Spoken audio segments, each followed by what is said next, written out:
Welcome back to Native Speaker e-learning. We're going to look at phrasal verbs using get, and this is an overview. A quick introduction. If we look at get, we just need to add some particles. Usually these are going to be prepositions, but I'm going to add a few extra words also. So they're not always strictly phrasal verbs. They're mostly phrasal verbs, but they're also very useful phrases. First of all, we're going to look at get over. Get over can mean explain, to get an idea over to somebody.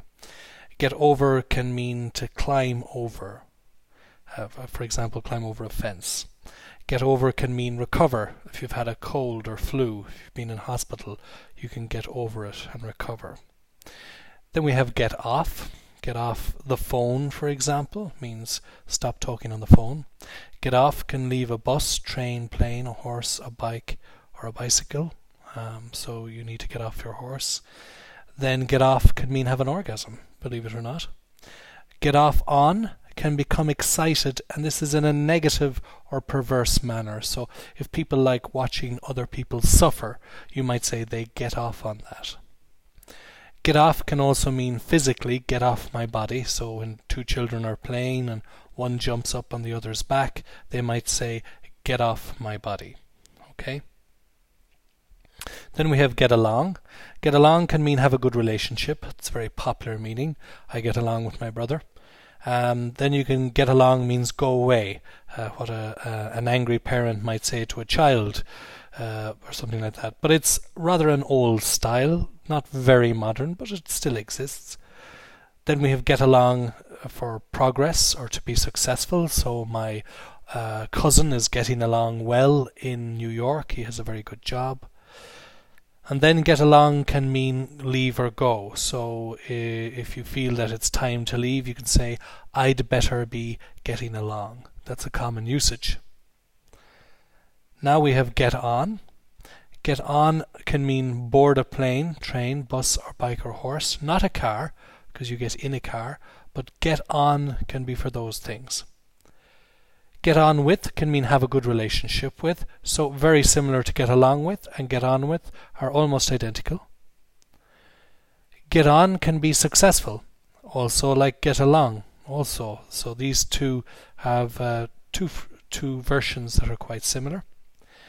And then get on with continues, so let's get on with the lesson, let's keep going. Get a move on, which is a strict verb, but very popular phrase. It can mean hurry up. I'd advise you to be careful with this. Get a move on is a very strong phrase. If you want to make it softer and more polite and more diplomatic, you'd begin the sentence with we'd better get a move on. But we'll be looking at that in more detail. Get on can mean get older, become elderly. Oh, my grandfather is getting on now. Means he might be getting older, and you can see this, that it's obvious he's getting older. Get down can mean dance. You often hear it in music. Get down, okay. Get down to can mean focus on work. Let's get down to study. Get down can mean suffer from depression. It often means that something gets you down. For example, in Ireland, the weather often gets us down. And then get down can mean duck, hide your head, drop. If somebody's warning you that something might hit you, they'll say get down. Then we have get by. Get by means manage, cope, usually financially. Many people are finding it difficult to get by nowadays. Get by can mean get past. Sorry, can I just get by? I can't really get by there. If you're in your car and it's too narrow, you say I can't get by. If you're in a busy canteen and you're trying to squeeze past somebody with 2 coffees, you say, sorry, can I just get by there? Then we have get into. Get into can mean gain access to a room or building. I can't get into the class, I don't have my key. Or it can mean discuss in detail. So people often say, I don't really want to get into it over the phone. Then we have get into to become interested or involved in. So with new hobbies, for example, you might say, I'm getting into basketball. I'm getting into art. It means that you're becoming interested in this as a new hobby. Or something you'd watch on TV, for example. Get up next. Then get worked up about means become anxious or negatively excited. So, for example, when you're very, very worried and the worry turns to a kind of negative excitement, we'd say he gets worked up about it. So you might say, my grandfather gets worked up about the war, or sometimes I get worked up about my credit card bill. Okay. Next, number 2, get up means stand or leave your bed. So there's a difference between wake up and get up. Wake up means just open your eyes. Get up means stand or leave your bed or your chair. Get up to means experience something like entertainment. It's often used in questions about what you did at the weekend. What did you get up to last weekend? What did you get up to last night? Then we have get around. Get around can mean travel for people or news. So when I was living in Europe, I got around quite a bit. I visited many capitals. Or you could say word got around about this wonderful sushi restaurant, and you could use it in that way. Get around can mean solve a problem by avoiding. So many businesses try to get around their tax obligations. They try to solve these problems by avoiding them somehow. Then we have get through. Get through to can mean contact by phone, so I couldn't get through to him. There was some technical problem blocking me from contacting him by phone. And then we have get through to can mean make someone understand. So you could say it's very difficult to get through to teenagers the importance of healthy diet. Next we have get back. Get back could mean physically don't come closer. Get back can mean return home. I got back last night at 10 o'clock. Get back at somebody means to get revenge. So he stole my bicycle and I got back at him. And then get back to means return a call or email. So, for example, a very common phrase in business is people say, leave it with me and I'll get back to you. Then we have get across. Get across can mean explain something. So you'd talking about a good teacher. So he's very good at getting the ideas across. Okay. And then get across means cross the street, also just physically cross the street. Get in can mean enter one's home. I can't get in, I don't have the key.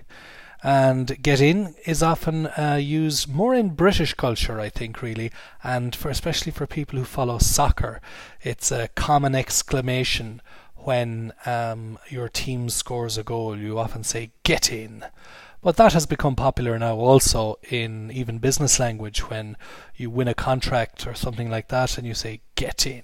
Okay, so a new phrase, but quite popular.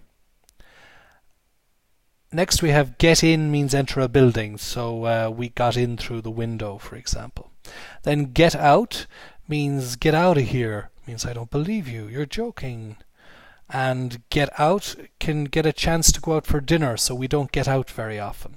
That means we don't have the opportunity to go out.